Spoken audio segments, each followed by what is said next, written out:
এরপর ধরেন নারী যখন স্ত্রী হিসেবে হন তখন তাকে কতটা গুরুত্ব দিয়েছেন, বলছেন আয়শিরুহুন্না বিল মারুফ। দূর দূরান্ত থেকে একজন মহিলা তোমার ঘরে স্ত্রী হয়ে এসেছে, তার সাথে তুমি সুন্দর ব্যবহার করবে, ভালো আচরণ করবে। আজকে আমাদের সমাজে এটা প্রতিষ্ঠিত হওয়ার কারণে আমরা নারীদের সম্ভ্রমের প্রতি খুব গুরুত্ব দিচ্ছি, অথচ আল্লাহ তাআলা এই কাজগুলো যখন করতেন সেই কাজের কাছেও যেতে নিষেধ করেছেন।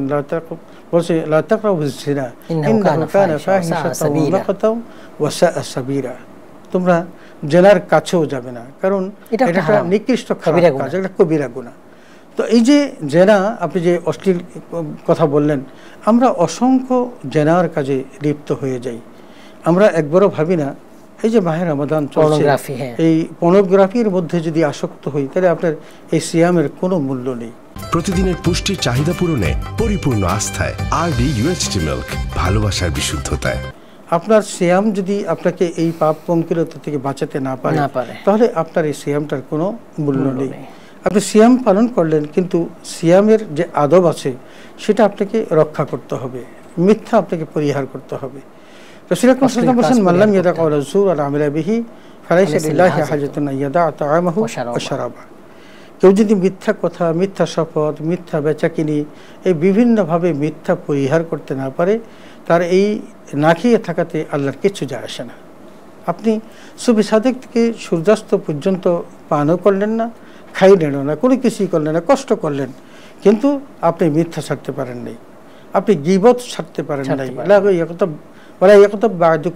সরাসরি আল্লাহ নিজেই বলছেন যে তোমরা একে অন্যের গীবত করো না, পরনিন্দা পরচর্চা করো না। ওই লিকুল্লি হুমাযাতিল লুমাযা, পরনিন্দা পরচর্চাকারীকে আল্লাহ জাহান্নামী হিসাবে অভিহিত করেছেন। এবং আমরা অন্যের সম্পদ নষ্ট করি। আল্লাহ রাসূল স্পষ্ট বলেছেন কুল্লুল মুসলিমি আলাল মুসলিমি হারামুন দামুহু মালুহু ওয়া ইরদুহু।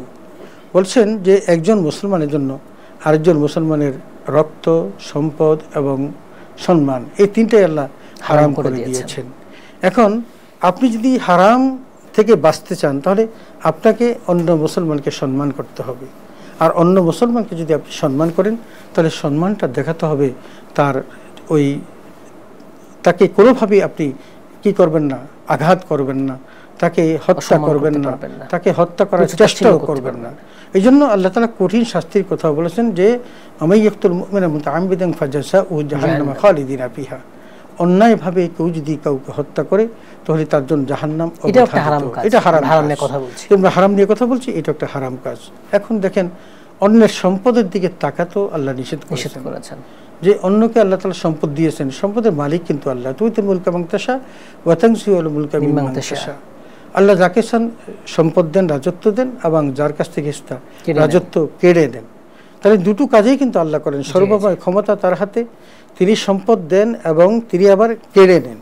কখন কেড়ে নেন? যখন সম্পদ দেওয়ার পর দেখে যে সম্পদের যথাযথ সদ্ব্যবহার সে করছে না।